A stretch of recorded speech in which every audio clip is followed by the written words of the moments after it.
Es un placer estar de vuelta con ustedes después de unas largas vacaciones y vamos a empezar el año con una conferencia, como ya decía, que está muy vigente pero además de eso nos va a traer recuerdos y sobre todo, con toda humildad, de verdad, em, pues también nos va a demostrar qué tan exacta es la metodología que suelo emplear para hacer los análisis históricos y geopolíticos.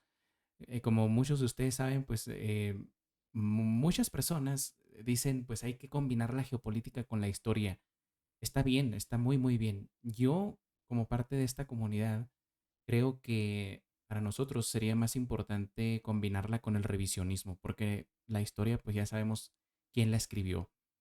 Entonces el revisionismo nos va mostrando que los analistas, donde los analistas prestidigitadores, como les digo yo, no, en lugar de prestigiosos, fallan, nosotros tenemos mucha exactitud y ustedes lo van a ver. Y para recordar todo ello y para confirmar lo exacto de la metodología que empleamos, como les digo, lo primero que vamos a hacer es remontarnos hasta la primera conferencia que dimos, que tuve el placer de dar en esta comunidad, que fue la del coronavirus catalizador para el nuevo orden mundial. Fue esta presentación la primera que di el 16 de abril del 2021, como ustedes ven ahí la presentación. La cuestión es que muchos de ustedes estuvieron en aquella presentación y van a acordarse que vimos muchísimas cosas. Un gran porcentaje de las personas que estuvieron en aquella ocasión, por alguna u otra razón, fueron saliéndose del grupo y las personas que se fueron quedando, pues yo creo que son las personas con más calidad que he podido conocer personal y a unos me falta por conocerlos personalmente, que yo espero que sea muy pronto, la verdad.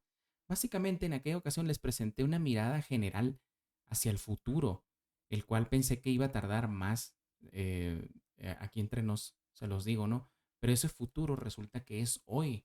Vamos a ver algunas cosas muy rápido que aprendimos en aquella ocasión y si a ustedes les gustaría verla, esta presentación, pues podemos organizar. Entonces, entre todo lo que aprendimos en aquella ocasión, fue sobre los diferentes proyectos que se han erigido en busca de instaurar un gobierno mundial. Por ejemplo, teníamos el de Alejandro Magno, que tenemos acá. Teníamos el de la Edad Media, del dominio mundi.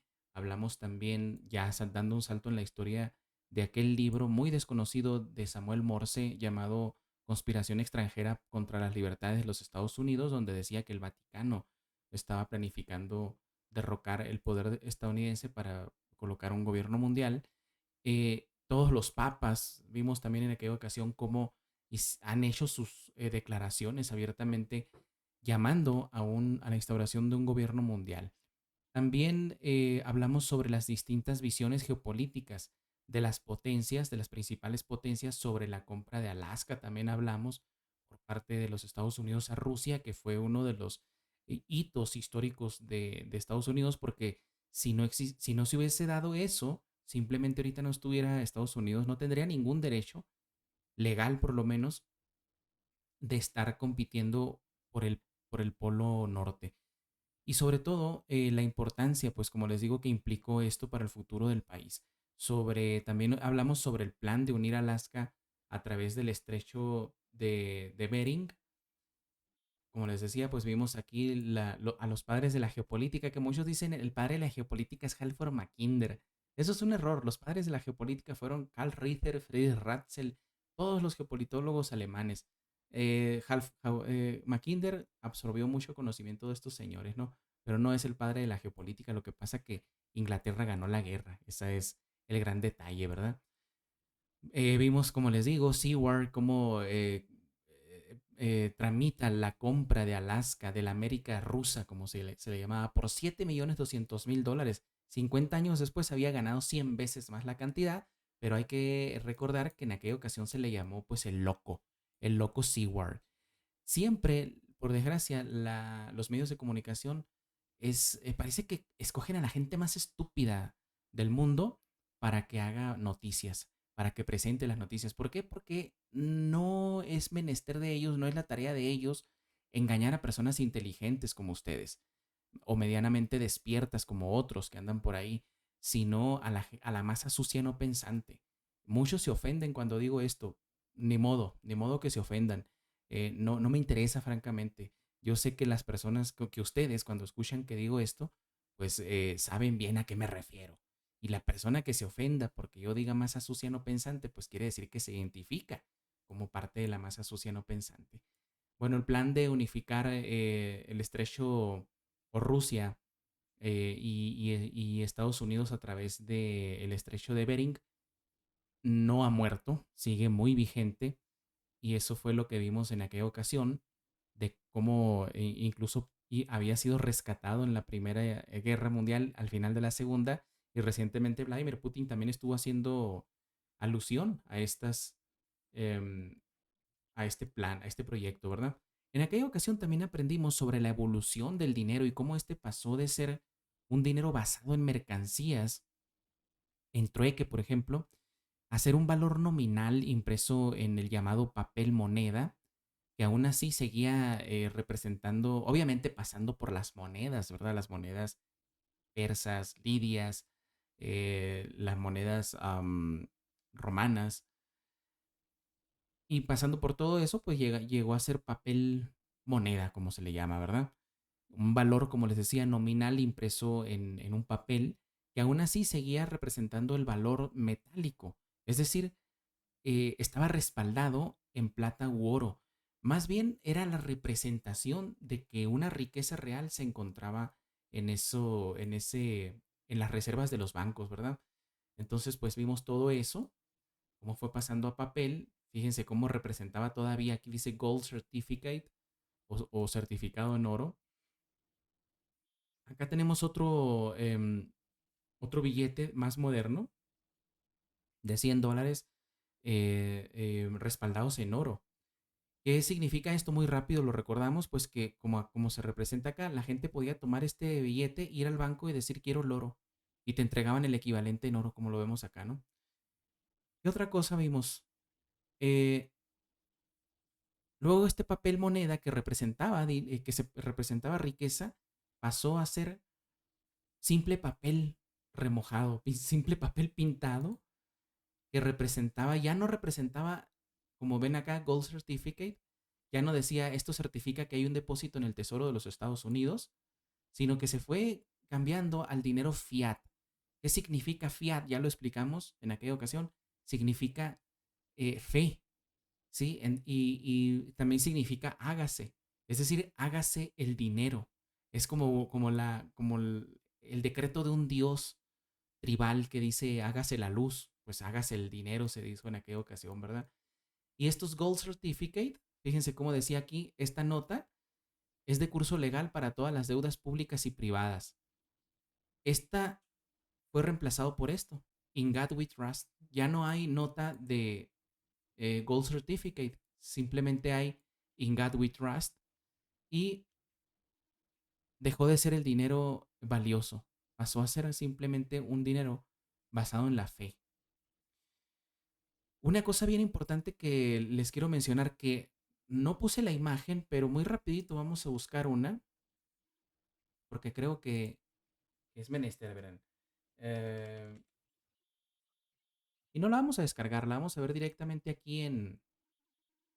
No, mejor sí la vamos a copiar porque a veces sale medio mal la imagen. A ver, la voy a pegar acá. Pensé que la tenía, perdón, ¿eh?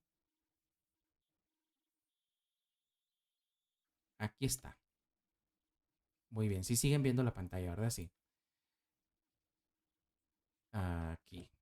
Fíjense, esto es el frente del billete de dólar, el billete de $1. ¿Qué es el billete? Pues que representa toda la simbología, ¿verdad? No necesito decirles, ustedes conocen perfectamente a qué simbología me refiero, ¿no?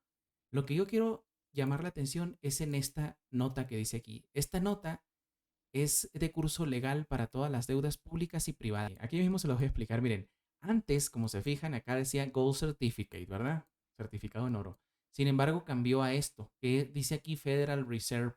Lo vamos a poner acá en el otro que se ve más grande. Aquí dice Federal Reserve Banco de San Francisco. Ok, pero dice, esta nota es de curso legal. ¿Qué significa esto? Como esto ya no es un certificado en oro, como lo era esto, lo que hicieron básicamente fue lo que hizo Genghis Khan cuando conquistó Persia, cuando conquistó gran parte del mundo civilizado, tomó control de la ruta de la seda y él fue uno de los primeros que trajo el papel moneda hacia estas zonas, porque acuérdense que se usaba el dinero en metálico en el imperio persa y en el imperio romano se utilizaban monedas, circulaban monedas de oro y circulaban monedas de plata, era dinero real, pues. Pero desde Oriente, Genghis Khan llega con la idea innovadora de los chinos, que era la del papel moneda. Y él no propiamente le puso una notita como esta, ¿no? De esta nota es de curso legal, sino que él directamente te dijo, esto es el dinero. Y imagínense, los comerciantes, los reyes locales, los príncipes, todos que estaban acostumbrados a utilizar dinero metálico, dijeron, Genghis Khan, ve al monte, haz tus necesidades y usa el papel para lo que realmente sirve, ¿verdad? Pero Genghis Khan tenía un método, vamos a decir, un poco menos sutil que otros para obligarlos a utilizar el dinero en papel. Y les dijo, si no lo utilizas, te corto la cabeza. Y en efecto, le cortó la cabeza a varios, incluso a algunos exilarcas, les cortó las cabezas porque no querían usar el papel moneda y así fue como lo empezaron a utilizar. Genghis Khan tuvo ese método, ¿no?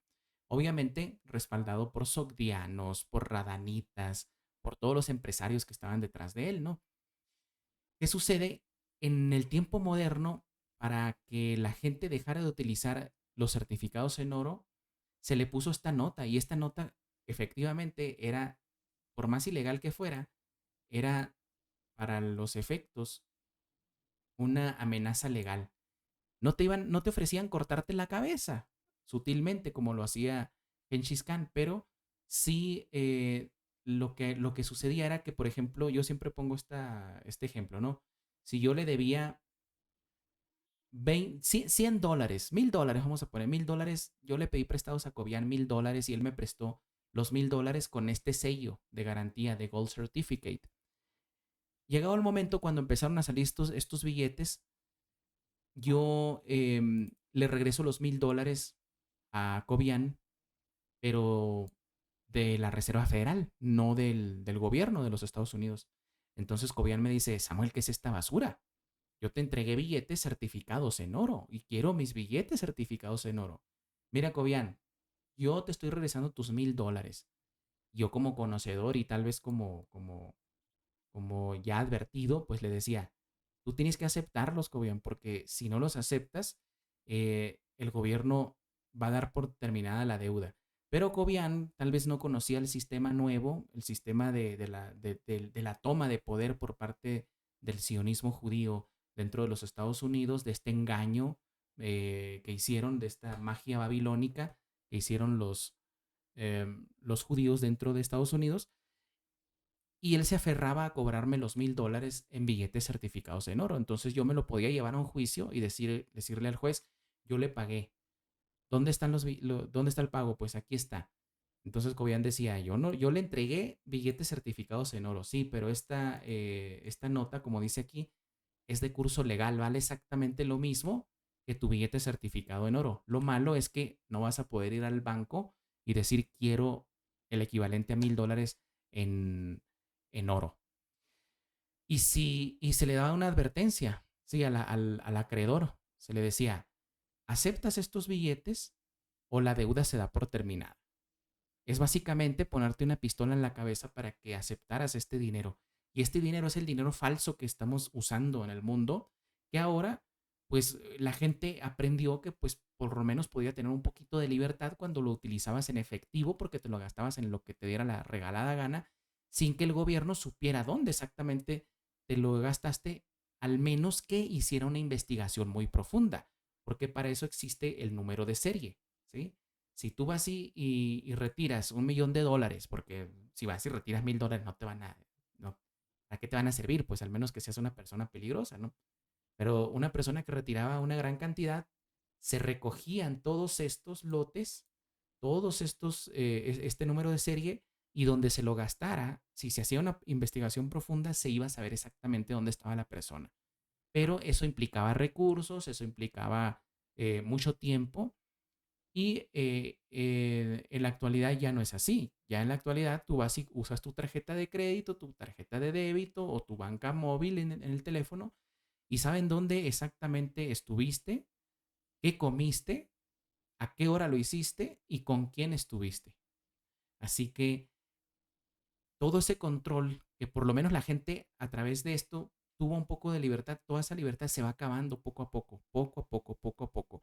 Y de eso hablamos en aquella conferencia que dimos en aquella ocasión del coronavirus catalizador para el gobierno mundial. Todo eso hablamos. Bien, pues otra cosa de las que hablamos también, que ustedes ya tienen que tener muy, muy dominadas, es que aprendimos qué es un evento luminoso. Muchos me dijeron en aquella ocasión luminoso, no es luminoso, es luminoso, ¿sí? Y esos son eventos que llaman muchísimo la atención para luego meter subrepticiamente, cuando la gente está distraída, pues meter otra medida que la gente no se da cuenta. Estos eventos luminosos pueden ser, por ejemplo, el supuesto avistamiento de ovnis, como recientemente ocurrió. Fíjense cómo eran. Estoy seguro que eran drones. No, ni uno era un pinche extraterrestre, la verdad. Todos eran drones. Y luego otro, pero no solamente como eso, sino que también, digamos, un evento muy espectacular como la aparición de un santo, como la explosión de una bomba atómica, como un ataque terrorista, o como un enemigo invisible que amenaza tu existencia. Y eso fue el coronavirus, un evento luminoso.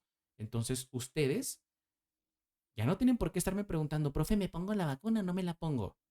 Ya si se les pasó esto, tienen que trabajar en ustedes mismos para recuperar su confianza.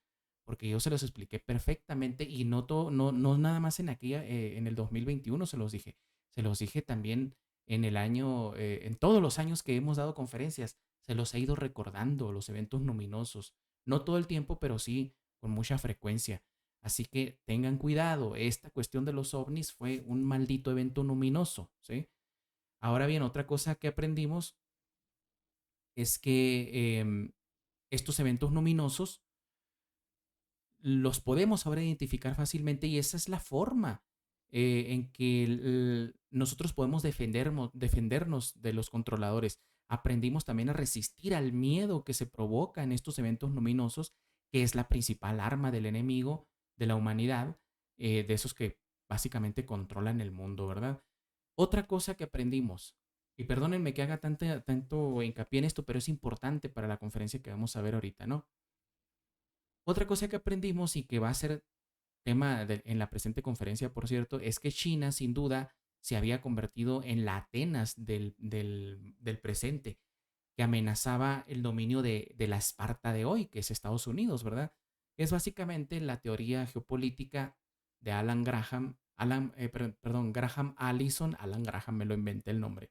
Graham Allison, de la trampa de Tucídides. O si quieren decirlo así, China sería la Roma de la época que amenazó a Cartago y finalmente la sustituyó como potencia dominante. Graham Allison se queda corto, o sea, está excelente su trabajo, obviamente, ¿no? Pero se queda corto en una cuestión.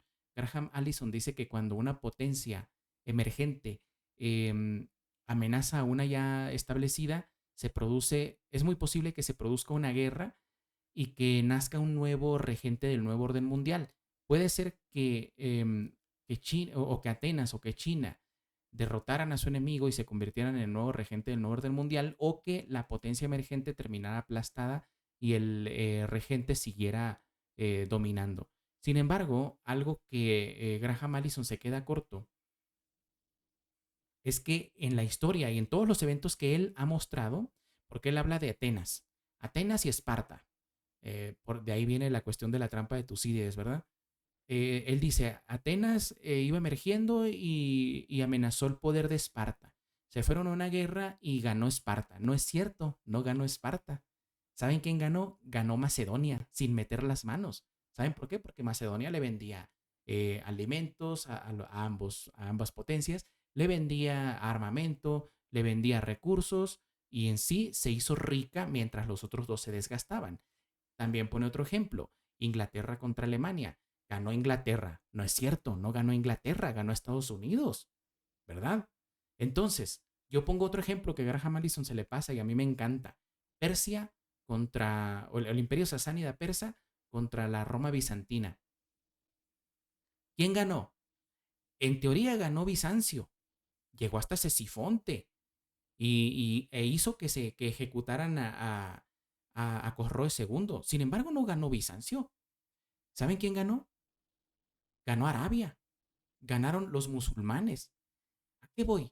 A que Estados Unidos yo creo que ahora ha aprendido esa lección histórica de que si se va a una guerra con China, el único ganador va a ser o Rusia o Inglaterra o Brasil o la India o cualquier otro país que se beneficie, así como lo hicieron ellos en la Primera y Segunda Guerra Mundial y así como lo hizo Macedonia en la guerra del Peloponeso y así como lo hicieron los musulmanes en la guerra mundial de 25 años que tuvieron los bizantinos y los persas. ¿Sí?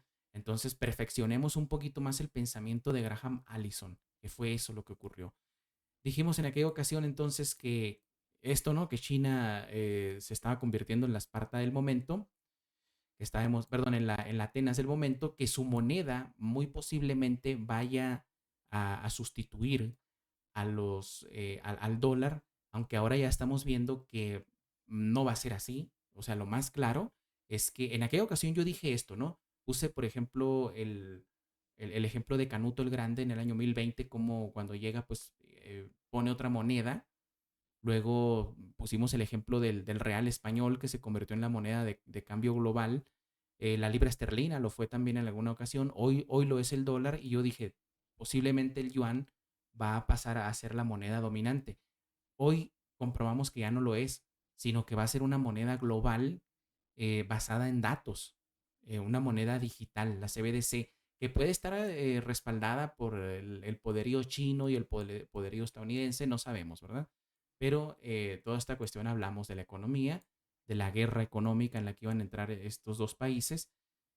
Y a grandes rasgos eso fue lo que vimos en la primera sesión de nuestra primera conferencia, pero en la segunda vimos lo que hoy se está confirmando. Planteamos un escenario, una guerra en el Ártico donde dijimos que no hay extraterrestres ni están escondidos los nazis hollywoodenses dentro de la Tierra Hueca, sino que hay una ingente cantidad de recursos gasíferos, petrolíferos, agua potable, rutas comerciales y algo que recalqué en aquella ocasión es que era una irresponsabilidad de los medios de comunicación el tachar de loco a Donald Trump por su idea de comprar Groenlandia. Vimos que se burlaban de él con imágenes como esta que estamos viendo en pantalla, algo que había pasado con el presidente Andrew Johnson y el secretario y su secretario de Estado William Seward, como lo estamos viendo, como lo estábamos viendo al principio, donde le llamaban la locura de Seward, que se habían comprado un jardín de osos polares y esta imagen es bien representativa, este meme de la época. Vamos a regresar rapidito a la imagen que teníamos donde se ve con más detalle, que ya la perdí. Aquí está, miren. Si ustedes se fijan, eh, este es el presidente Andrew Johnson y este es Seward. Y acá se ve, bueno, este es Alaska, ¿no? Un pedazo de hielo. Y acá se ve un ruso con una sonriente, con un costal de 7.200.000 dólares. Es decir, están diciendo, les vieron la cara de idiotas a estos, se llevaron nuestro dinero y nos dieron un pedazo de hielo. Sí, de idiota, como era la prensa en aquella época. Lo siguen siendo y lo van a seguir siendo porque no están para educar, para ayudar a la gente a entender las cosas, sino simplemente para hacer propaganda. No voy a decir nombre de un propagandista mexicano, pero ustedes pueden tener una pista, ¿verdad? Yo no voy a decir ningún nombre, ¿verdad? Pero ustedes pueden tener una pista. Y eso es algo que tenemos que tener muy en cuenta. También que dijimos en aquella ocasión que mucho idiota, como les digo, no voy a decir nombre, que tienen muchísimos seguidores, pero tienen una pista, se regocijaban cuando Estados Unidos fue avergonzado en Afganistán y, en fin, cuando mostró que perdió influencia en Oriente Medio. Sin embargo, a toda esta gente estúpida se le olvidó que si Estados Unidos perdía influencia allá, ¿a dónde creen que iban a voltear? Y esto fue lo que yo planteé en aquella ocasión. Si pierde Estados Unidos influencia en Medio Oriente, ¿a dónde creen que va a venir? Pues obviamente iba a regresar a la doctrina Monroe, porque Estados Unidos no iba a dejar de ser una potencia. Sin embargo, mucho tonto, pues se puso contento porque miren, se burlaban. ¿Y a dónde crees que van a ir, verdad? Otra pregunta que planteaba, ¿qué negocio va a emprender después de perder en Oriente Medio Estados Unidos? ¿Va acaso a dedicarse a vender tulipanes? ¿Va a vender churros en las ferias? No, claro que no. Yo les dije claramente en aquella ocasión que iba a voltear hacia América y que el país más cerca de Estados Unidos era el que iba a tener más peligro y no precisamente Canadá, porque a Canadá son güeritos, ¿verdad? Son parte de la corona británica. A los que iban a empezar a voltear a ver es a los morenitos del sur, es decir, a nosotros los mexicanos. ¿Qué está sucediendo en la actualidad? Exactamente eso, ¿verdad? También hablamos sobre la nueva evolución del dinero, este nuevo salto cuántico que ha pegado la evolución del dinero. Y esta evolución, aunque ya era un plan de larga data, se aceleró con la llegada del COVID-19 y que esta nueva evolución del dinero también dije que se iba a apoyar en las nuevas tecnologías como las criptomonedas, el blockchain, el 5G. Ya muchos lo entienden. En aquella ocasión muchos me preguntaron, ¿qué es el blockchain, profe? Bueno, el blockchain básicamente es la estructura que cubre al mundo con esta tecnología que va a darle soporte a un sistema financiero basado en los datos, en las divisas, en las criptomonedas. Y una cosa que dijimos,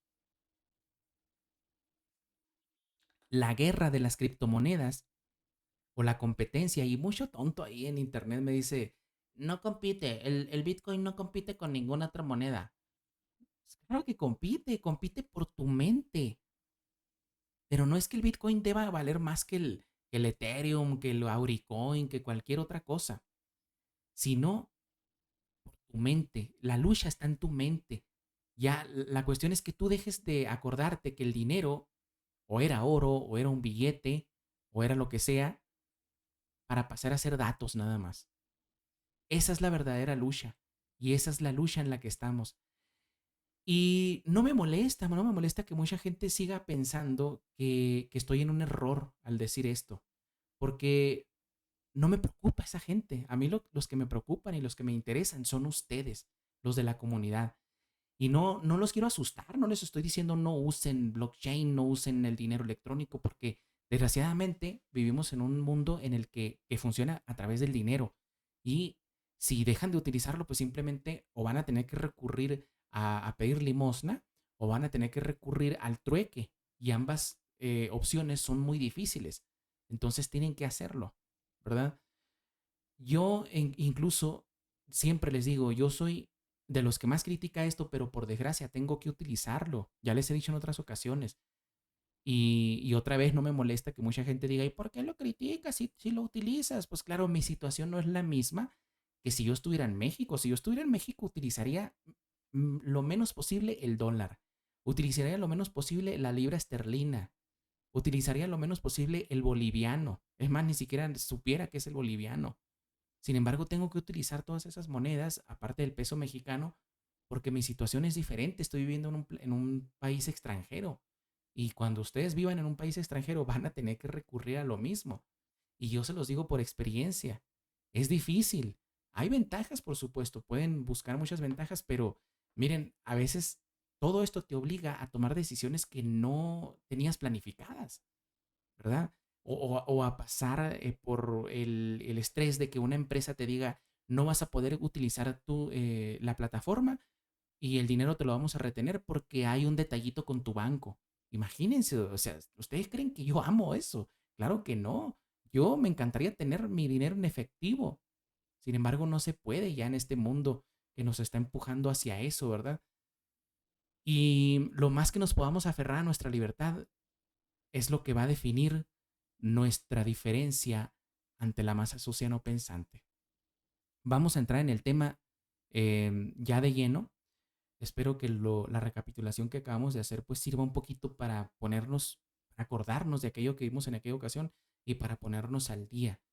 Y lo primero que vamos a hacer para entrar en tema es responder a una pregunta muy sencilla, que es la doctrina Monroe. No voy a darles mucha historia de la doctrina Monroe, que muchos de ustedes ya la conocen, pero sí les voy a dar otra perspectiva de estudio o de visión de la doctrina Monroe. Miren, para empezar, todas las potencias tienen sus doctrinas. Por ejemplo, la doctrina militar de la OTAN, que se basa en el mantenimiento del status quo económico de Europa, se ha expresado en la política de devastación de Irak, Afganistán y Libia, y también se ha expresado en las políticas de sanciones y guerra económica contra Irán, Rusia o Venezuela.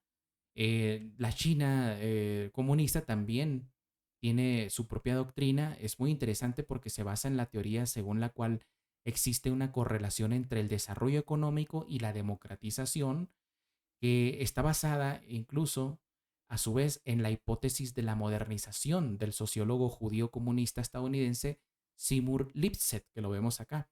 Qué curioso, ¿verdad? Que un judío pues dicte la doctrina china hacia el exterior, ¿verdad? No es nada raro. ¿Quién controla China? Pues los Rothschild, ¿verdad?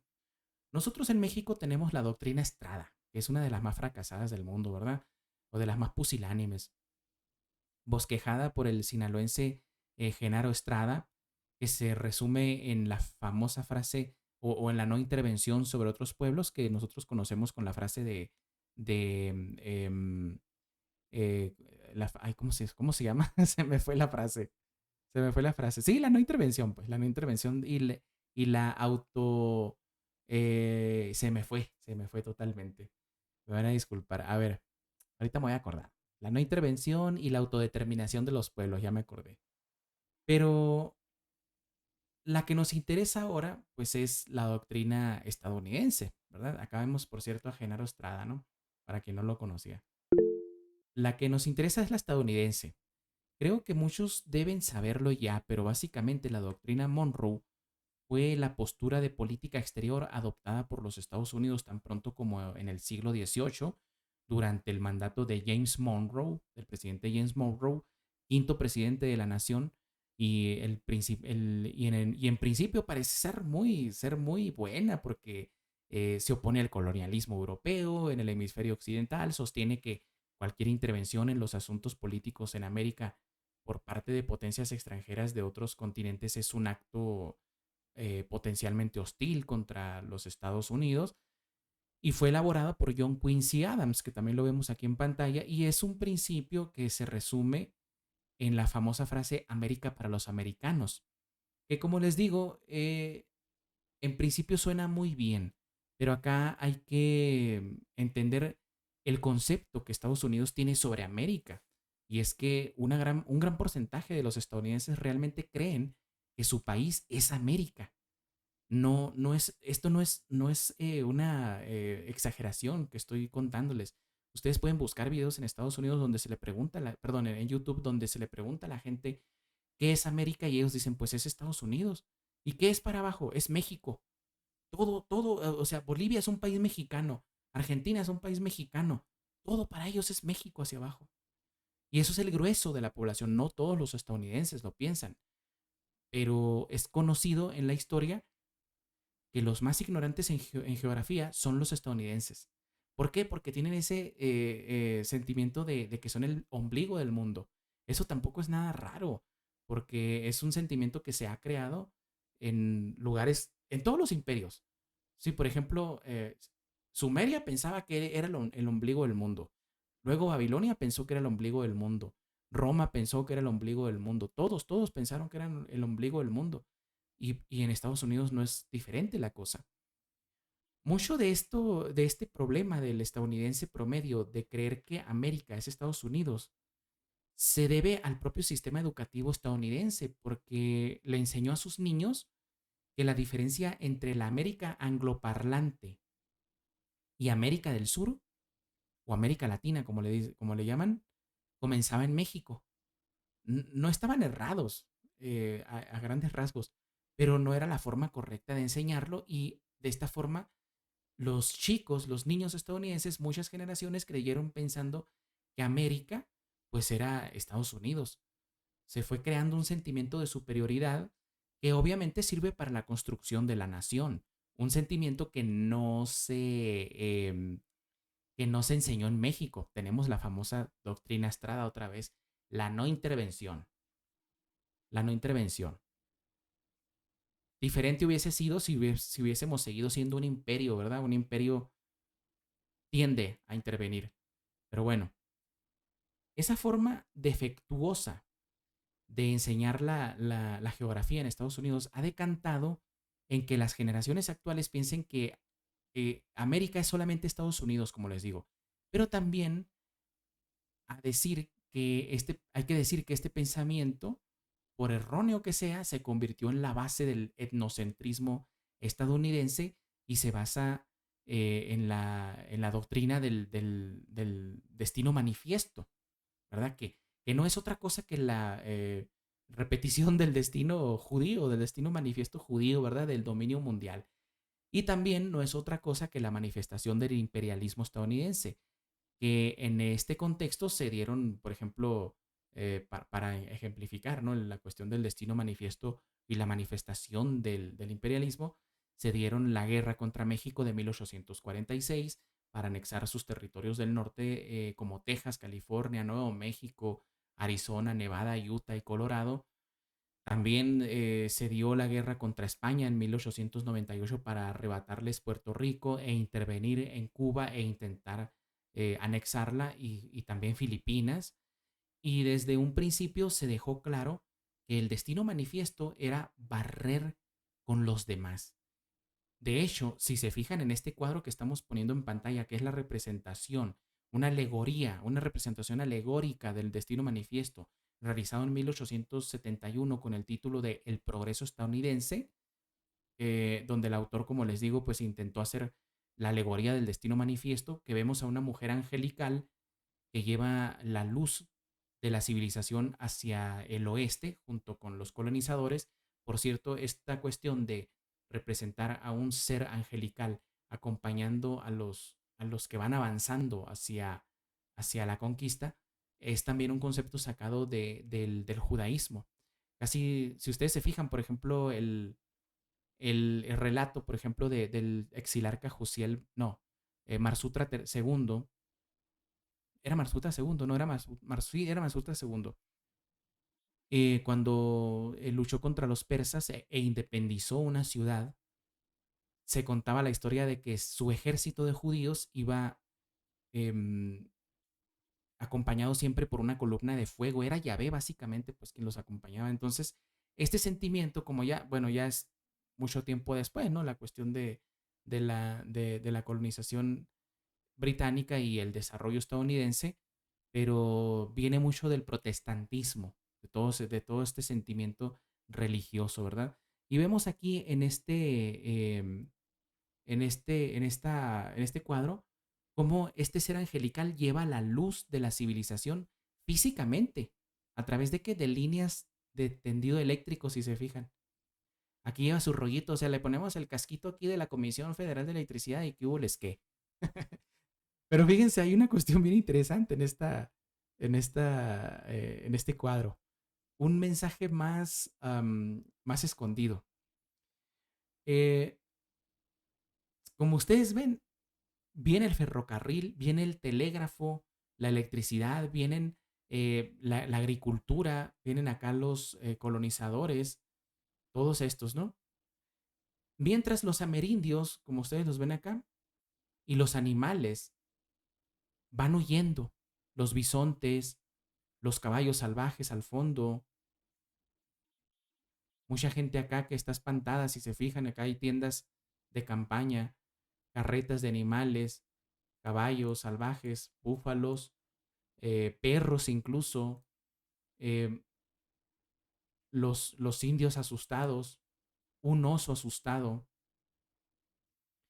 Y esto es una manifestación de una superioridad aberrante que siempre tuvieron los británicos y los hijos de los británicos contra todo lo que era diferente contra ellos. El exterminio iba por delante. Ahora que salen los progres o todas estas ideas que vienen de Noruega, de Inglaterra, de Estados Unidos, es una hipocresía total realmente, porque ellos siempre han tenido esta visión de decir, somos los civilizadores, pero para civilizarte te vamos a pasar por encima.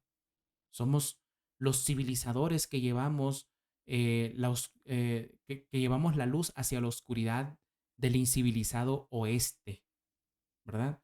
Y luego se romantiza con las películas de los vaqueros y todo esto, ¿no? Sin embargo, hay otro detalle, como les digo, esto es muy representativo, como les digo, del carácter que ha dado forma al espíritu de Estados Unidos, porque la luz y la oscuridad es un concepto que nunca han superado. Fíjense, en el cuadro hay una parte, ahí está la línea, que va más o menos de esta línea roja que les acabo de poner hacia la izquierda, donde las nubes negras oscurecen el panorama, mientras que detrás de los colonizadores y de este ser angelical está todo iluminado, un cielo despejado, y esto también apela al concepto o arquetipo religioso de la dualidad, mal contra bien, luz contra oscuridad.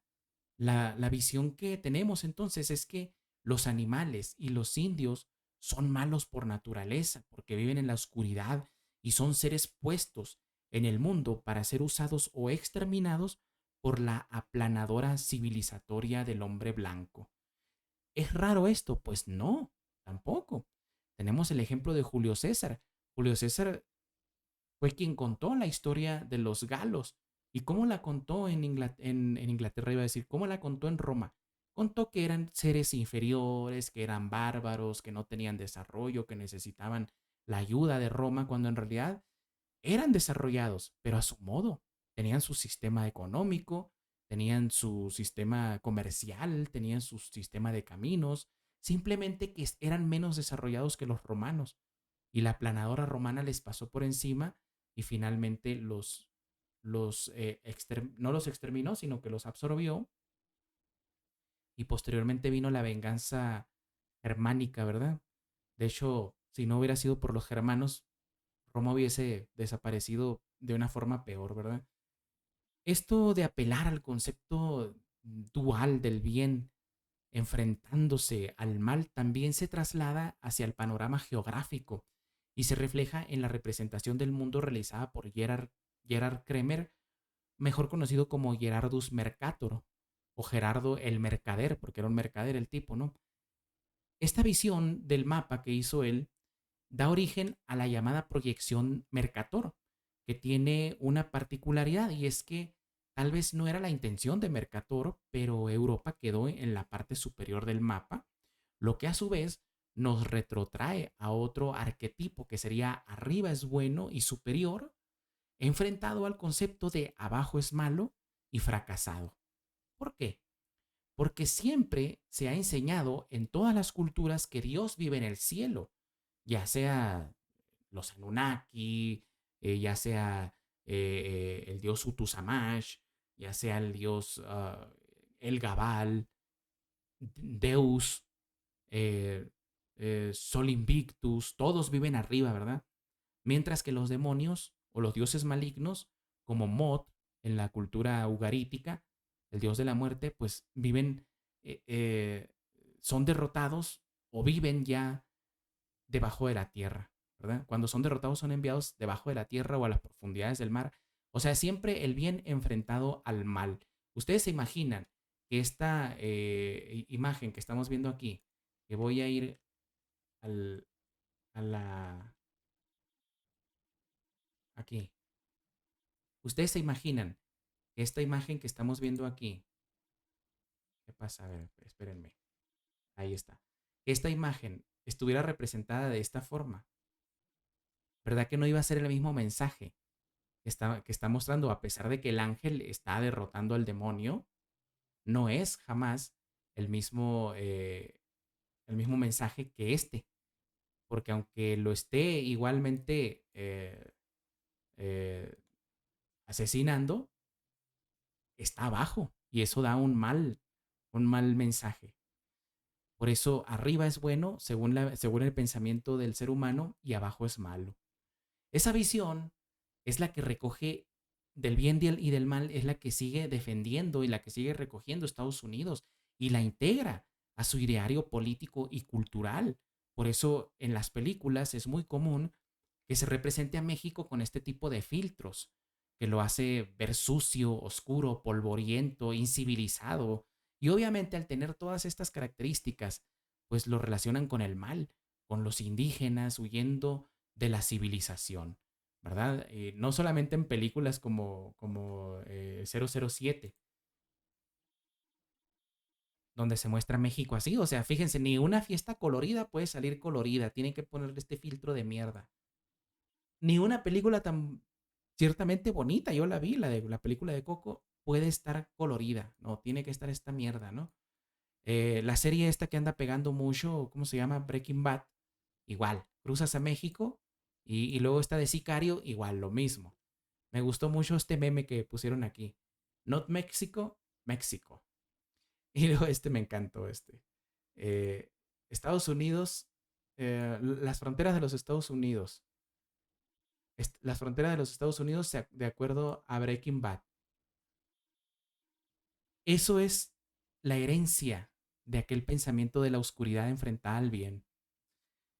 Y tampoco es mentira, muchos sí lo hacen como broma, pero no es mentira tampoco que muchas personas de Estados Unidos cuando vienen, sí se imaginaban que se iban a encontrar un país así.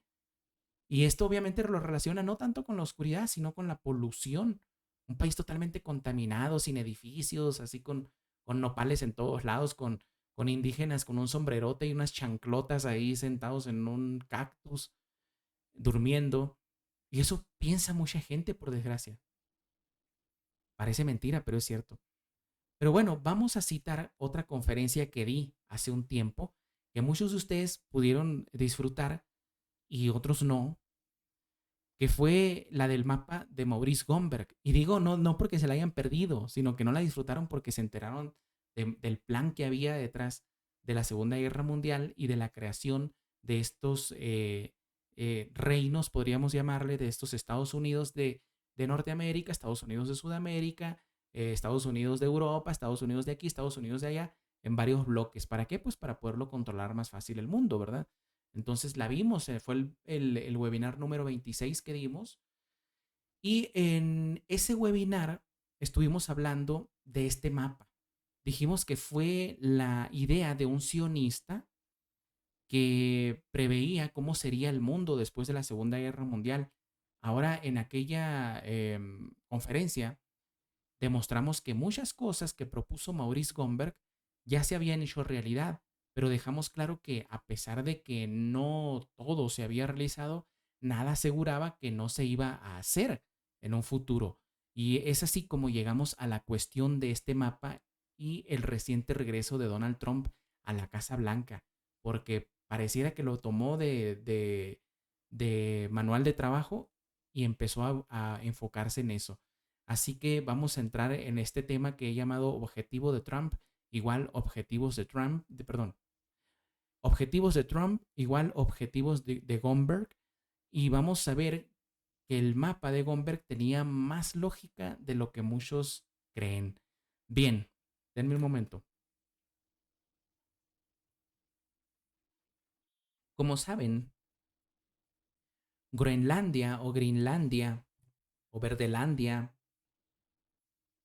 hay unas ideas ahí medio raras, ¿no? Al respecto del nombre, porque algunos dicen que cuando Eric el Rojo fue expulsado de Islandia, lo que hizo pues fue llegar a este lugar y para llamar la atención de otros nórdicos para que emigraran hacia donde él estaba, le llamó Greenlandia, o sea, Verdelandia o Groenlandia, pero yo escuché algo más llamativo del maestro Jacques de Maillet que dijo que realmente sí había tierras verdes en ese lugar, sino que el cambio de épocas y el cambio de clima propició que se congelara. Pero no se sabe, pues no se sabe realmente qué sucedió, ¿no? Puede ser una o la otra. Pero bien, vamos a nuestro tema. Como ustedes saben, esta isla pertenece a Dinamarca, pero desde la llegada de Donald Trump a su primera presidencia manifestó intenciones de comprarla, algo a lo que Gomberg ya se había adelantado. Pues si vemos en su mapa, aquí en la izquierda, en la parte que recortamos, pues notamos que Groenlandia aparece como parte de los llamados Estados Unidos de Norteamérica. Esto manifestando el viejo anhelo de que la gran isla de hielo pasara a ser parte de los Estados Unidos. Sin embargo, la idea no fue ni de Donald Trump ni de Maurice Gomberg. De hecho, este afán expansionista debemos atribuirlo al propio William Seward, del que acabamos de hablar al principio, el famoso secretario de Estado que negoció la compra de Alaska. Y es que Estados Unidos lleva más de un siglo intentando comprar Groenlandia desde la época de la reconstrucción en los Estados Unidos, que fue el periodo que duró desde 1861 hasta 1900, hasta la Guerra Fría. Durante todo ese tiempo, múltiples administraciones estadounidenses han intentado comprar la isla de Groenlandia. Aquí hay que remontarnos a la historia de un personaje del cual ya hemos hablado, como de hecho lo acabamos de mencionar, al cual la prensa de Idiotas para Idiotas llamó el loco Seward. Y es que este señor fue el encargado de negociar en 1867 la compra de la Alaska rusa por $7.200.000, como decíamos al principio de la conferencia. Una verdadera ganga, si me preguntan, porque a vuelta de 50 años Estados Unidos ya había multiplicado por 100 la compra que hizo. Pero sobre todo, más que multiplicar económicamente la riqueza de Estados Unidos o la cantidad invertida, puso al país como un competidor legítimo por el Ártico. Y eso es lo que en la actualidad le permite a los Estados Unidos, con toda la autoridad, decir, yo quiero mi lugar bajo el hielo. Así como decían en la Primera Guerra Mundial, o perdón, previo a la Primera Guerra Mundial, la Alemania del Kaiser Guillermo, yo quiero mi lugar bajo el sol, pues estos dicen también, yo quiero mi lugar bajo el hielo. Estamos viendo algunas imágenes relacionadas con el tema, y aquí vemos el famoso cheque que se hizo, porque ni siquiera se les pagó, ni siquiera se les pagó ni en metálico, ni se les dieron los 7 millones, se les dio un cheque. Cóbrenlo ustedes después, ¿no? Pero bueno, por eso Vladimir Putin dice que esta compra es ilegal. Y sus razones puede tener, de verdad. Pero bueno, debido al éxito que tuvo William Seward, este gran estadista se lanzó sobre otra gran campaña de conquista económica y empezó a considerar Groenlandia e Islandia, que ustedes ven aquí señaladas en el mapa. Esta es Islandia y esta es Groenlandia. Las empezó a considerar como posibles territorios estadounidenses. Otra vez, como se muestra en el mapa de Gomberg, como ustedes lo ven acá en la parte izquierda. Groenlandia e Islandia como parte de Norteamérica, ¿verdad? A diferencia de Groenlandia, a simple vista, pues es un país eh, muy pequeño, es un país independiente, aunque a finales del siglo XIV formó parte de Dinamarca y Noruega, cuando los reinos de Noruega y Dinamarca y Suecia se unieron en la llamada Unión de Kalmar, que era un estado creado, un estado dinástico nórdico creado por estas tres potencias, que incluía parte de lo que hoy es Finlandia, ¿verdad? Y parte de lo que hoy es, no, perdón, toda Finlandia y parte de lo que hoy es Groenlandia. Básicamente las partes que se podían habitar. Pero bueno, William Seward en esa época, en la época de 1868, encargó un informe estratégico y en este informe se destacaba la gran riqueza pesquera y además de esta riqueza pesquera, la riqueza animal y mineral que tenía Groenlandia, concluyendo en este informe que la adquisición de la gran isla también podría obligar a Canadá, situado entre Alaska y Groenlandia, a pasar a formar parte de los Estados Unidos. Fíjense la visión de Seward. Seward también deseaba que Canadá se uniera a Estados Unidos. Otra vez, perdón que insista con esto, lo mismo que Gomberg y Trump ya siguen proponiendo, ¿no? O bueno, que propuso Gomberg y que Donald Trump está proponiendo en la actualidad. Eh, Sabemos, obviamente, no voy a hablar de esto porque no nos toca, ¿verdad? Pero sabemos que México y Canadá en su forma, pues le han respondido a Estados Unidos. Y esto, aunque puede ser visto pues como que la judía tiene muchos ovarios, en realidad es una pendejada porque eso va a darle mucha... mm, va a justificar que Estados Unidos se endurezca y que en un momento dado, cuando la guerra económica se pierde, cuando la guerra económica no obliga a tu enemigo a ceder, ¿qué creen que sigue? ¿Que se retire? No, sigue la guerra económica. Y eso es lo que a mí me da muchísimo miedo de verdad. Muchísimo miedo por mi familia, por ustedes, obviamente, y porque soy mexicano. Me duele ver eso. Que la judía está preparando todo para que Estados Unidos justifique una intervención militar. Ojalá que me equivoque. Sin embargo, miren, no gozo decir esto, pero yo no digo estas cosas para asustarlos nunca. Lo digo para que se preparen, para que estén listos, para que cuiden a sus familias. Y espero de verdad equivocarme. No voy a decir que nunca me he equivocado, sí, sí lo he hecho. Y espero otra vez equivocarme de verdad. Pero bueno, al respecto de Canadá, Seward manifestaba que debía unirse a Estados Unidos porque no eran autosuficientes. De hecho, el 13 de enero de 1862, el New York Times publicó un artículo llamado Opiniones del señor Seward sobre la anexión canadiense, en el cual citó una carta de Seward fechada el 22 de agosto de 1857, donde se refirió al futuro político de Canadá en los términos siguientes. Vamos a leerla. Dice lo siguiente: la existencia de ensueño es la de vivir en el mar en verano. Tal vez mis meditaciones sobre los destinos políticos de la región que me rodea, porque él andaba de viaje en Canadá, se me pasó decirles esto, sean igualmente insustanciales, pero no obstante las confesaré y las reconoceré. Hasta ahora, al igual que la mayoría de mis compatriotas, supongo que he pensado que Canadá, o para hablar con más precisión, la América Británica, es una mera franja que se extiende al norte de los Estados Unidos, fácilmente separable del estado original. Aquí, para que se entienda, esta frase poética que dice es básicamente que Estados Unidos y Canadá son uno mismo, pues, fácilmente separable del estado original, pues. Es decir, que podría ser un Estados Unidos hasta el Polo Norte, pues.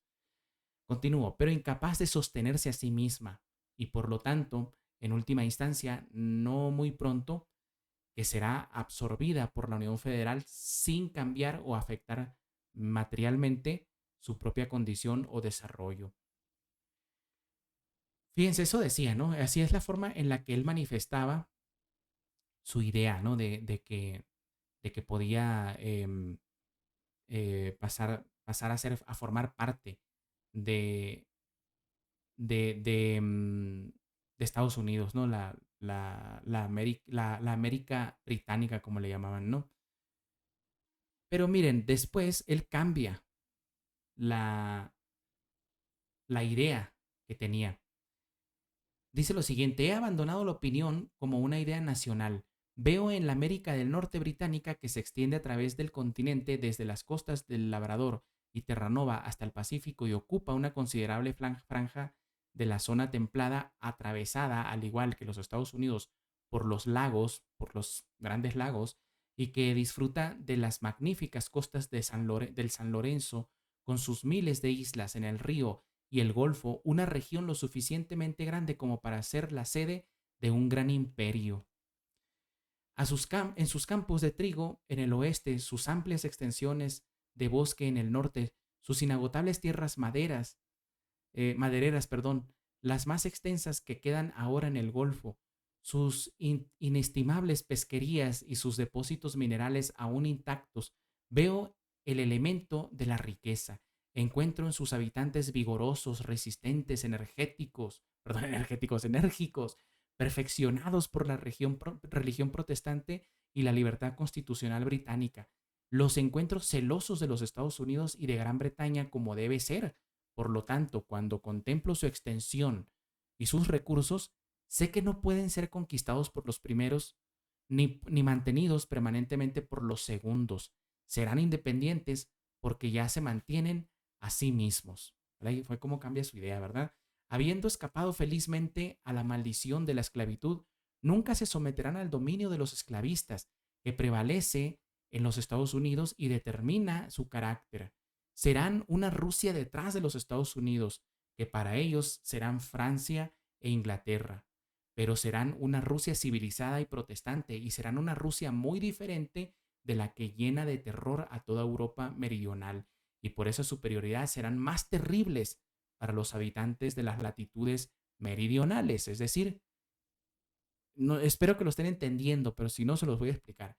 Lo que está diciendo aquí es que Seward, como un gran estadista que era, yo creo que hubiese sido mejor presidente que Johnson.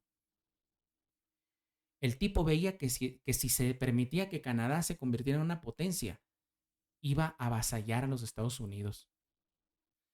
La política de los Estados Unidos consiste en propiciar y asegurar la lealtad de Canadá mientras este es a un o esta es a un joven y no siente curiosidad por su futuro.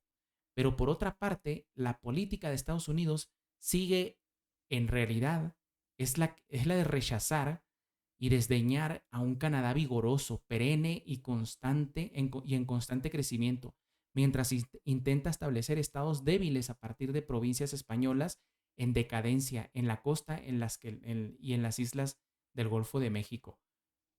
Fíjense lo que dice a continuación: no viviré para verlo, pero ya ha nacido el hombre que verá a los Estados Unidos lamentarse por esta tremenda locura que solo prepara el camino para el peligro y la caída finales. ¿Quién será ese hombre? O sea, si Seward veía en Canadá una amenaza, esta frase es tremenda y me hace preguntarme quién será ese hombre. ¿Acaso será Donald Trump quien va a ver la caída de Estados Unidos, propiciada tal vez por una unión entre China, Canadá y México? Porque Estados Unidos podrá resistir una guerra con China, podrá incluso vencerla, pero si se le hace una guerra en lo local, nos puede aplastar a los mexicanos y a los estadounidenses también, pero se va a desgastar muchísimo. Y puede que siga venciendo a Canadá y a Estados Unidos y a México y los aplaste de nuevo, pero su preponderancia en otras partes del mundo va a terminar por derruirse. Pero bueno, debido a las enormes críticas que se ganó William Seward dentro y fuera de Estados Unidos, por la cuestión de hablar de esta forma de Canadá, pues tuvo que escribir la otra carta, o rectificar esta visión que tenía de anexionarla a decir, ok, no nos la vamos a anexionar, pero es una locura no hacerlo, ¿sí? Entonces tuvo que hacer esa parte, esa carta que mencionamos, ¿no? Donde ya no la pone como un lugar rico que se debía anexionar a los Estados Unidos, sino como una amenaza futura.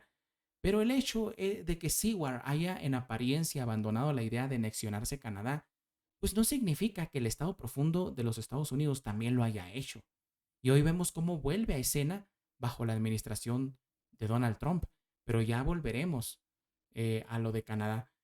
Por ahora vamos a regresar a Groenlandia, porque ya durante la Segunda Guerra Mundial, Groenlandia recobró protagonismo para los Estados Unidos después de que Alemania ocupara Dinamarca en 1940, lo que hizo que Estados Unidos se movilizara para asegurar la isla en virtud de la doctrina Monroe.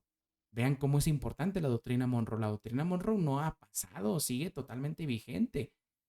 Y pues ustedes saben que la doctrina Monroe advertía que, las, que, que, que las que si las potencias extranjeras o europeas movían sus fichas hacia Europa, perdón, hacia América, Estados Unidos lo iba a tomar esto como una amenaza, ¿sí? Entonces, apelando a la doctrina Monroe, Estados Unidos tomó posesión en Groenlandia. Fue en este contexto cuando Estados Unidos aprovechó para afirmar su presencia en Groenlandia, porque en abril de 1941 firma un acuerdo de defensa mutua con Groenlandia, con el embajador danés, por medio del cual se le concedió a los Estados Unidos el derecho de construir y acceder a bases militares en la isla, además de los depósitos de criolita, que es este material que estamos viendo aquí, que era un mineral vital para la construcción de la producción de aviones de guerra, que pasaron a ser un recurso crítico para la guerra. Entonces, fíjense, ¿no? Ya en esa época fue importante. Aquí lo que estamos viendo, pues, es la mina de criolita de Ibgut, perdón. Entonces, por otro lado, tenemos también que Estados Unidos obtuvo acceso a las estaciones meteorológicas de Groenlandia, que básicamente pues eran radares que resultaron esenciales para poder predecir las condiciones en Europa y así ayudar a los planes de guerra de los aliados. Sin embargo, esto no fue tampoco así como una miel sobre hojuelas todo, ¿verdad? Sino que, por ejemplo, vemos aquí cómo Estados Unidos tomó por la fuerza la isla. Vemos aquí a miembros de la estación meteorológica Edelweiss II, hechos prisioneros por soldados estadounidenses. Seguramente después los soltaron, ¿verdad? Pero Estados Unidos llegó a la fuerza, como les digo, ¿no? Una de las famosas bases que Estados Unidos construyó en 1943 en Groenlandia era la base aérea de Thule, también conocida como el aeropuerto de Putifuk, perdón, Pitufik, perdón. Pitufik, no sé si tenga que ver con los pitufos, no me vayan a preguntar, pero se llama Pitufik. Que es un enclave, bueno, fue renombrado. A mí, la verdad, me gustaba mucho más Tule, ¿verdad? Pero debe ser muy germánico para los estándares de Estados Unidos y le pusieron el nombre pendejo este de Pitufik, ¿verdad? Que yo lo escucho y se me figura un pitufo realmente, ¿verdad? Entonces, esto es un enclave no incorporado dentro del municipio de Kanak, en Groenlandia, parte de Dinamarca, ya saben, que es la base militar más septentrional de la Fuerza Aérea de los Estados Unidos. Y aquí vemos algunas imágenes, ¿no? De la época donde los aviones pues están en esta base. Y este mapa que es muy importante, ¿no? Aquí se produjo otro de los eventos. Si ustedes se fijan, miren, aquí, enfrente de Groenlandia, ¿qué está? Está Murmansk, Novaya Zemlya, Dixon, y acá está Moscú.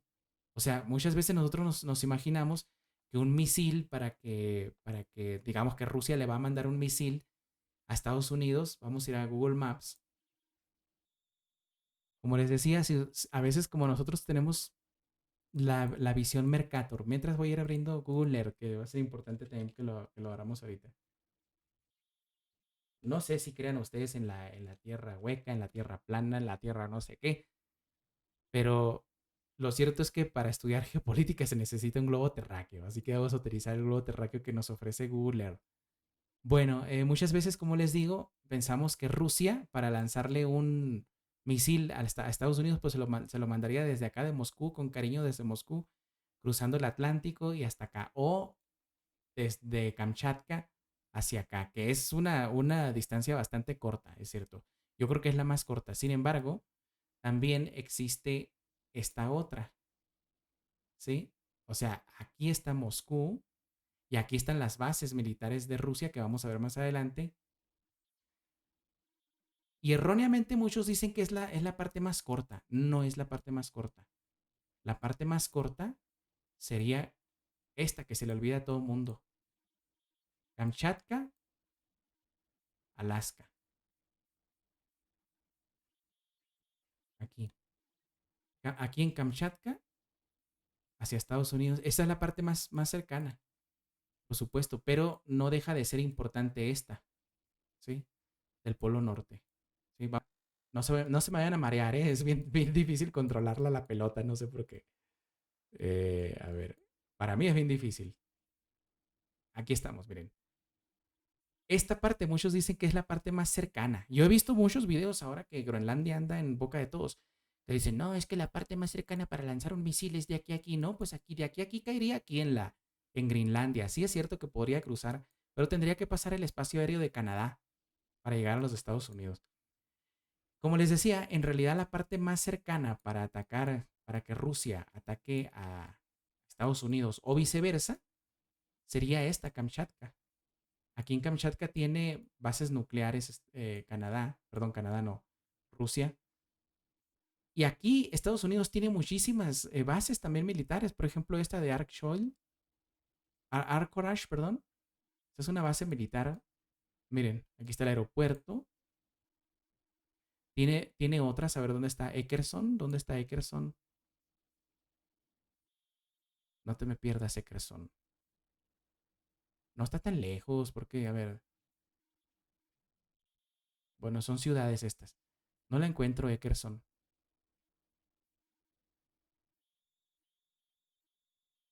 Mm, la vamos a buscar entonces.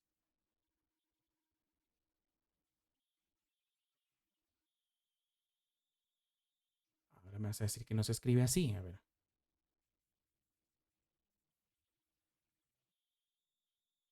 A ver, aquí tenemos cerca de Alaska. No sé, a ver, ¿cuál es? Aquí están, miren, unas. Aquí están todas. Mira. Ah, aquí está el Fort Riley, perdón. Miren. Luego, me encanta realmente este globo terráqueo. Yo soy un loco por los mapas, imagínense. Y aquí están otras. Y muchas de ellas están censuradas, ¿eh? Y hay aquí, miren. Esto no parece una base militar, pero sí, sí es un poblado, parece, ¿verdad? Acá hay otro. Este es un poblado. Y está la base militar esa que les mostré, ¿no? La de Arcorshire, que es Arcorage, perdón, que es una de las más importantes. Y encima de ello, Estados Unidos tiene por acá también otras.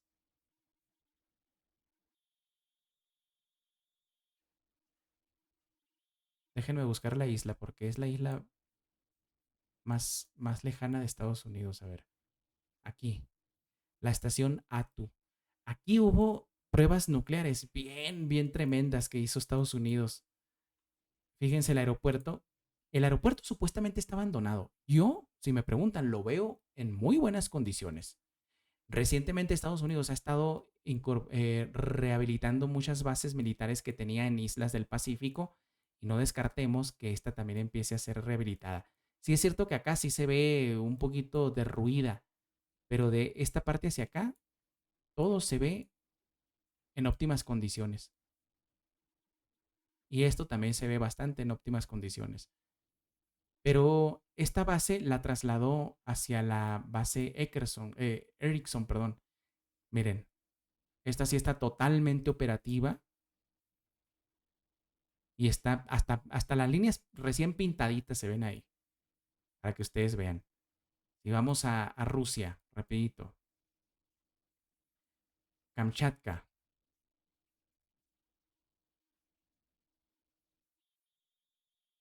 aquí en esta parte. Miren, esto es un fuerte natural perfecto. Nos acercamos para acá, hay un poblado, hay puertos, y si nos acercamos un poquito más, miren lo que hay aquí, submarinos nucleares. O sea, es un error decir que la parte más cercana para atacarse sería Groenlandia. Eso es una exageración tonta de la gente que por moda empieza a hablar de esto. Pero ciertamente sí es importante. Por supuesto que es importante, pero no es la parte más cercana para atacarse mutuamente entre los Estados Unidos y Rusia. Denme un momento. Pero sí es muy importante, ya lo vamos a ver por qué. Mientras Estados Unidos hacía todas estas instalaciones en Groenlandia y firmaba tratados para poder em, asegurarse, valga la redundancia, su seguridad militar con respecto a los rusos, se produjo otro de los eventos de la larga historia de traiciones de Estados Unidos a sus aliados, y es que tras la rendición de la Alemania Nacional Socialista en mayo de 1945, los daneses esperaban que las fuerzas americanas salieran de la isla, pero estos no querían hacerlo y se quedaron más tiempo con el pretexto de la Guerra Fría, cuando la base de Thule sirvió como una de las principales eh, bases en el esfuerzo de Estados Unidos por contrarrestar el poderío ruso. Y esto se convirtió en el esfuerzo de Segunda Guerra Mundial por adquirir Groenlandia una vez más, basándose en la nueva potencia que amenazaba a Estados Unidos, que era la Unión Soviética. Y es que los oficiales militares y navales estadounidenses se dieron cuenta de la importancia de la ubicación de Groenlandia ya lo había hecho Seward, como ya lo hemos visto, porque en el Ártico pues podrían tener un punto intermedio entre Estados Unidos y la URSS, al grado que Owen Brewster, que lo vemos aquí en pantalla, que era ex senador de Maine, describió la compra de Groenlandia como una necesidad militar y como un lugar estratégico, ya que estaba llena de oportunidades para la exploración y la investigación. Luego, en 1946, otro político estadounidense, el funcionario del Departamento de Estado John Hickerson, también declaró que los líderes militares estadounidenses consideraban Groenlandia como indispensable para la seguridad de los Estados Unidos. Y en esa época, Estados Unidos propuso encubiertamente, lo hizo subrepticiamente, pagarle a Dinamarca 100 millones de dólares en oro, eso sí valía la pena, por Groenlandia. Era importante la cantidad, pero para Dinamarca obviamente era más valiosa la posesión de la isla. Este evento lo informó la Associated Press, pero décadas después del suceso, también se le propuso a los daneses intercambiar tierras ricas en petróleo en el distrito de Point Barrow, en Alaska, por partes de la isla. Es decir, intercambiar territorios. Pero ante esto, Gustav Rasmussen, el entonces ministro de Asuntos Exteriores danés, declaró lo siguiente que vemos en pantalla. Aunque debemos mucho a los Estados Unidos, no creo que les debamos toda la isla de Groenlandia. Lo dijo con mucha autoridad, ¿verdad? Ya para 1950, el interés de los Estados Unidos en Groenlandia continuó al grado que firmó con Dinamarca un nuevo acuerdo para seguir operando y estableciendo bases militares según lo considerara oportuno la Organización del Tratado del Atlántico Norte, o sea, la OTAN, y este acuerdo reforzó el papel estratégico de Groenlandia en la defensa transatlántica durante la Guerra Fría. Entrados ya en la década de 1970, salieron a la luz documentos de los archivos nacionales de Estados Unidos donde se revelaron los intentos de compra de Groenlandia tras la Segunda Guerra Mundial, pero fue hasta 1991 cuando un periódico danés informó por primera vez sobre estos eventos, suscitando un renovado debate sobre la soberanía de Groenlandia y las ambiciones históricas de los Estados Unidos que no cesaban, ¿verdad? Todo esto tampoco evitó que los Estados Unidos, como el país dirigido por traidores que es, realizara proyectos secretos en Groenlandia. Y uno de estos proyectos era la base nuclear Camp Century, donde se construyó una base subterránea, pero quien nos lo puede explicar mejor esto, sin duda, son los propios estadounidenses. Que no, vamos a ver un video, no lo vamos a ver completo, obviamente, pero yo se los voy a recomendar, les voy a dejar aquí el link para que lo vean eh, cuando tengan oportunidad. Es un documental de los que solían hacer los Estados Unidos, que estaban más o menos buenos los documentales. A ver, vamos a tomar el link que tenemos acá y vamos a ir al minuto 1 directamente. On the top of the world, below the surface of a giant ice cap, a city is buried. Today on the island of Greenland, as part of man's continuing efforts to master the secrets of survival in the Arctic, the United States Army has established an unprecedented nuclear-powered Arctic Research Center. Located in a wilderness of ice and snow, Camp Century is 150 miles from Thule, its nearest base of supply. This is an ideal Arctic laboratory. For more than Si ustedes se fijan, esto no es la base Thule, es Camp Century, es mucho más hacia tierra adentro en la isla, ¿sí? Es un centro de investigación nuclear y subrepticiamente lo que hicieron los estadounidenses fue hacer una ciudad subterránea que todavía está operativa. Y se le había olvidado porque no es que tampoco fuera secreto. De hecho, aquí en este documental se habla de la construcción de esa base subterránea, sino que simplemente desapareció de los radares de la televisión y ahora se está volviendo a poner de moda. De hecho, hay un documental, no un documental, un artículo que dice que la NASA con sus poderosos, ¿cómo se llaman? Radares, encontró esta base secreta. Pues no era ni secreta tampoco, o sea, lo sabían, este documental lo hizo público. 90% of Greenland is permanently frozen under a polar ice cap which covers all but a few coastal areas of the island. Camp Century is buried below the surface of this ice cap. Beneath it, the ice descends for 6,000 feet. In this remote setting, less than 800 miles from the North Pole, Camp Century is a symbol of man's unceasing struggle to conquer his environment, to increase his ability to live and fight if necessary under polar conditions. This is the story of Camp Century, the city under ice. It was in May 1959, after more than a year of preparation, that a small... No lo vamos a ver todo, los invito más bien a que ustedes lo vean. De todos modos, lo pueden buscar así sencillamente como The US Army Top Secret Arctic City Under the Ice. Bien, pues eso fue lo que Estados Unidos fue creando subrepticiamente, engañando a los daneses, ¿verdad? La pregunta esencial que surge de todo esto es, ¿realmente Groenlandia es esencial para la seguridad de Estados Unidos? La respuesta es claro que sí, mucho más ahora que la tecnología está tan avanzada. Muchas veces las limitaciones de los mapas a veces nos hacen creer que Groenlandia está al lado, casi al lado de Estados Unidos, si se fijan, ¿verdad? O un poco más arribita, si ven este mapa, ¿verdad? La representación Mercator, como decimos, ¿no? Porque esto es lo que vemos, ¿no? Pero esto que es la portada de un libro que se llama Arctic Circles es lo que más representa, en mi opinión, en un dibujo en plano, la realidad geográfica de Groenlandia. Y esta imagen me gusta mucho, como les digo, porque nos muestra cómo Alaska y Groenlandia componen casi dos puestos de avanzada de seguridad de los Estados Unidos, como si fueran dos cabezas de puente para Estados Unidos con respecto a Rusia.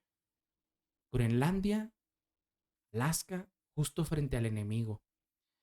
Pero de la misma forma en que Groenlandia supone una plataforma de seguridad para Estados Unidos, significa una plataforma de amenaza para Rusia, porque debemos recordar que con el colapso de la Unión Soviética, Rusia perdió mucho espacio territorial que le había costado siglos conquistar y se vio por primera vez desde hacía siglos críticamente expuesto.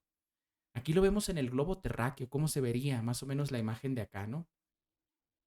Fíjense, está básicamente muy parecido. No exactamente, pero muy parecido a la realidad, ¿verdad? Una de las zonas en las que perdió mucha influencia Rusia fue precisamente esta, el Ártico. Y una de las zonas más expuestas que tiene Rusia, aunque también es parte de sus grandes fortalezas, es la llamada corona de hielo del Ártico, la cual sirve para disuadir intentos de invasión por el Ártico, que es la que estamos viendo aquí, representada, que no es que van a ver así una muralla de hielo como en la serie de Game of Thrones, ¿verdad? Pero así se le llama la corona de hielo del Ártico, que es la que le da fortaleza a Rusia. Y esta, como les digo, sirve para disuadir intentos de invasión por esta zona. Entonces no es fácil para nadie llegar así nomás al puerto de Archangelsk o al Oblast de Murmansk. Pero de todos modos, recuerden que Estados Unidos tiene una base de misiles nucleares en Groenlandia